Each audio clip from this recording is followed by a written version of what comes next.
Yo, hey everyone. Welcome back to the Safe Space Podcast. Yes, sir. I'm your host, Malakai. I'm a teacher, I'm a mentor, I'm all the things. You guys know, all the good stuff. And today's episode is for every adult who has ever felt frustrated, overwhelmed, or confused by a child's behavior.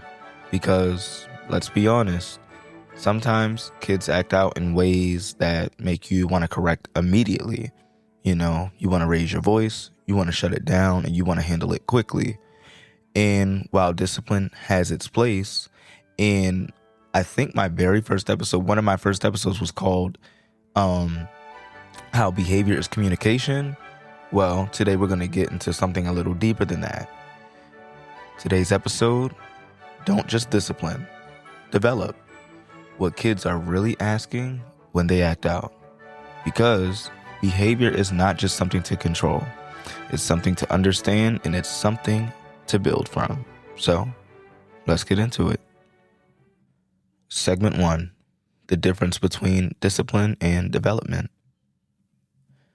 Okay, let's start here. Discipline specifically focuses on stopping behavior. Development focuses on building skills. So discipline might ask, how do I make this stop? Where development asks, what does this child need to learn? And here's the truth. You can stop a behavior temporarily and still miss the opportunity to teach something that lasts. Because when kids act out, they're not just breaking rules. They're revealing gaps, gaps in emotional regulation, gaps in communication, gaps in problem solving, gaps in self-control, gaps in understanding consequences. And if we only correct the behavior, but never teach the skill, the behavior is going to come back. Segment 2, what kids are really asking. When a child acts out, they're often asking something deeper than what we hear on the surface. It may look like defiance, but underneath it could be, well, hey, do you see me? Can you help me calm down? I don't know how to express this. I feel out of control. I need attention now. I'm overwhelmed. I don't feel safe. But instead of words, you get behavior. And if we only respond to what we see, we miss what they're trying to ask. My 6-year-old Ryder, he recently has this thing where he crashes out. He has these outbursts and he's angry at everybody. He's stomping stuff and he's throwing stuff. And, I was real quick to get on, but then I had to stop. How dare I have a podcast called Safe Space and not follow my own advice? So we stopped. We took a second and I said, what are you asking? What's the problem here? Why are you doing these things? Do you not feel safe? He said, I feel angry.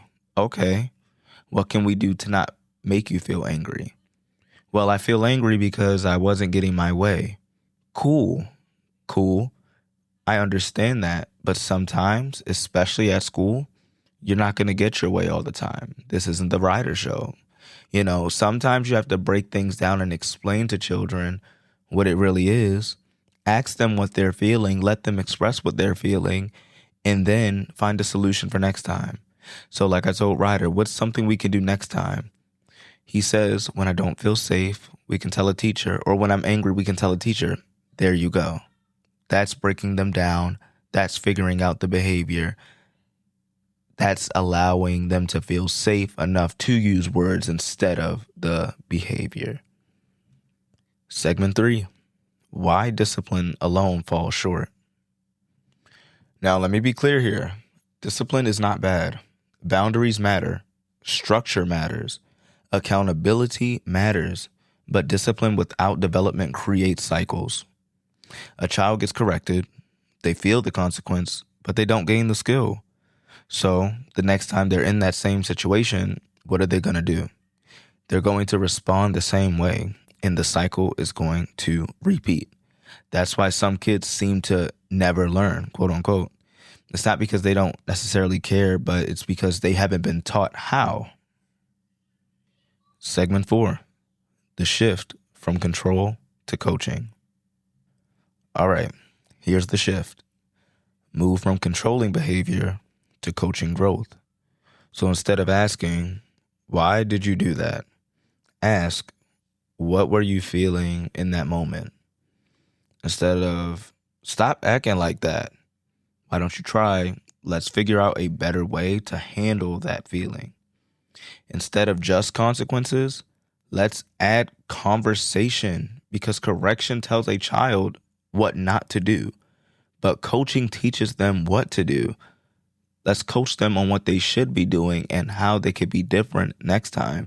And also, parents, teachers, mentors, watch your tone. It's not what you say, it's how you're saying it. Segment 5, teaching in the moment.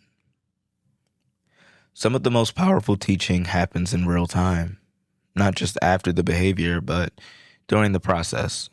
So that might look like helping a child name their emotions, walking them through calming strategies, giving them words they didn't have, modeling self-regulation. When you're doing these things, you're not just stopping behavior, but you're building emotional intelligence. And that's something that they carry with them long after the moment passes. Segment 6, development takes time. Here's something that we have to accept. Development is slower than discipline. It takes patience. It takes repetition. It takes consistency. You may have to teach the same skill multiple times. Some of you guys had to learn multiple times. You may have to guide the same situation again and again and again. But that's learning how it happens. We don't expect kids to learn math in one try. So we shouldn't expect emotional skills to develop instantly either. They're children. Segment 7, accountability still matters. Now, here's where we bring the balance. Development does not remove accountability at all. Kids still need to understand their actions have impact. Their choices matter. There are indeed consequences, but those consequences should teach, not just punish. The goal isn't to make them feel bad. The goal is to help them do better. Consequences bring growth.